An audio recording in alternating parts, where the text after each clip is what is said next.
on to the next. Luckily both lamps are on in this one. And I have this freaking spot on my lens that I cannot for the life of me find. All right, so let's start going through here. We're gonna pick that one, we're gonna pick that one.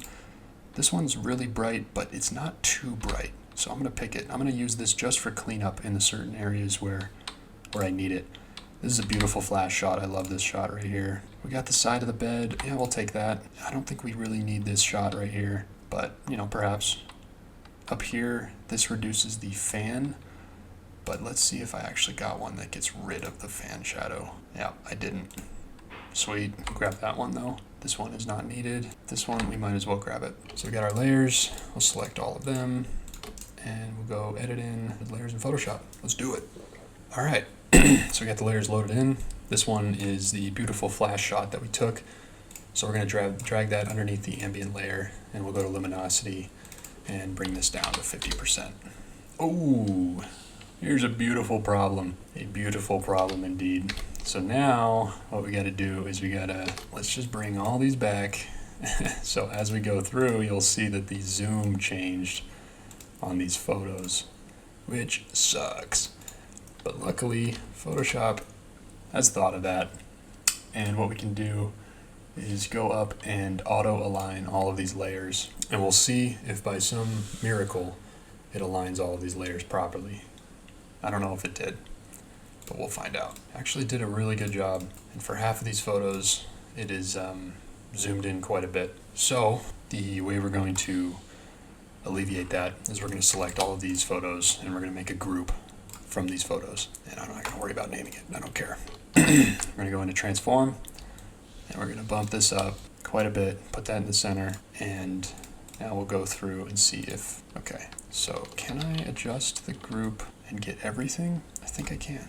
Yeah, so now if we go through, they are all aligned properly. Sweet, okay with that. And now we can actually get in there and focus on doing everything properly. So we're gonna drag our ambient layer to the top. We're gonna go to luminosity and we're gonna change this opacity to 50. And that brings in a lot of the color, brings in a lot of the ambience. Now let's go in here and actually remove some of this stuff. Like down here, our flow is still at 30%. What we're doing now is we're just taking back a little bit of that flash that we want. Like over here it's dark, up here it's dark, but we still want some of that ambience in the actual photo. So that's why we're doing it this way. All right, we got that. Our window pull is down here. We're gonna drag this layer up, see what we got with it.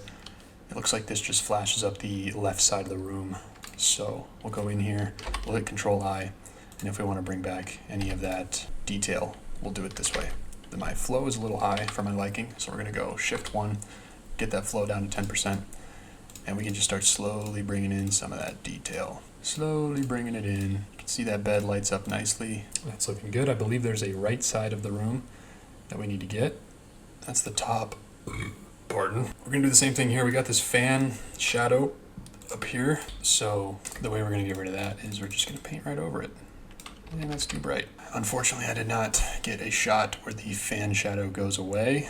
So we're gonna have to deal with that. But yeah, I'm gonna drag this layer up. I believe this is, what is the point of this layer? This is just a flash shot to the back side of the room, which I don't think is really necessary. So we're gonna drag that back down. Let's get our brush tool and we're just gonna paint back in all of that. So now that we got a black screen to work with again, and now we can just slowly go in and brighten all this stuff up rather than just have that ugly looking. Maybe we can just bring the opacity down a little bit because we don't want it to look unnatural. You know, if the opacity is at 100%, it looks like I used a flash, but we don't want that to be what the finished product looks like. So we'll bring it down to around 50%. All right, now we can work on the actual window pulls themselves. This window over here, I'm not gonna worry about because as we can see, the exposure looks pretty good over there. So we'll just worry about these two over here.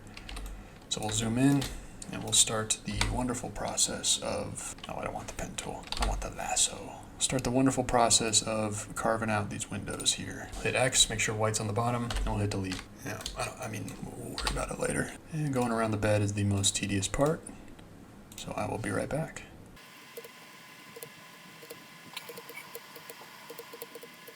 What? Oh, you're kidding me. Oh, that's so brutal. So since we had this selected over here, we couldn't add a new selection because I didn't press this freaking thing up there and I didn't see the little minus.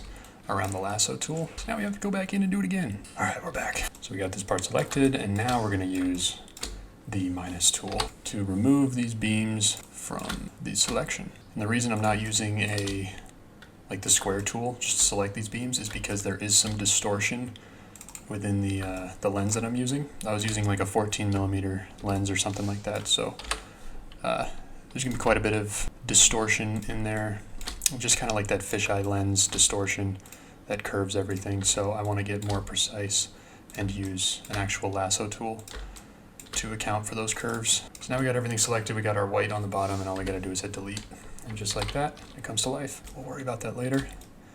For now, we're gonna go to adjustments, go to curves, bring that down, and we just wanna bring back in some of that life. I think that's looking all right. All right. So now what we'll go ahead and do is duplicate this group. I just like to duplicate it because I'm just not confident enough that I won't go back in and fix any problems that I've found, but I just want my own copy that I can do whatever I want with and it won't destroy anything. We do generative fill, get rid of that dot. Generative fill is just incredible. It knows exactly what you want to get rid of and it just gets rid of it. It's so nice.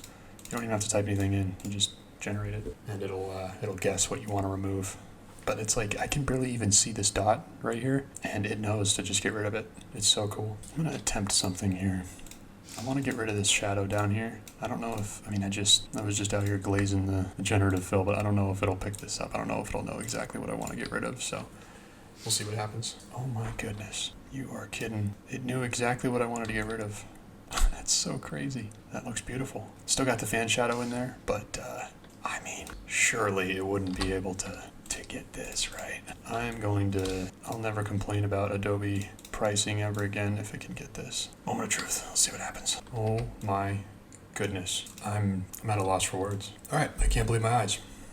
I'm never going to complain about Adobe pricing ever again. You guys can hike it up to $300 a month. That'd be fine. I can't believe it. All right, let's save this, bring it back into Lightroom. So if you already make all of your adjustments and then you try and put a preset on there, it's going to just absolutely cook everything you just did. So I'll keep that in mind next time. But luckily it's just muscle memory. Pretty much know how to do everything. Definitely take out these blues right here. We want that to be a normal color and not look like it's had paint dumped all over it. So yeah, let's get in here, take some more of that red out of there.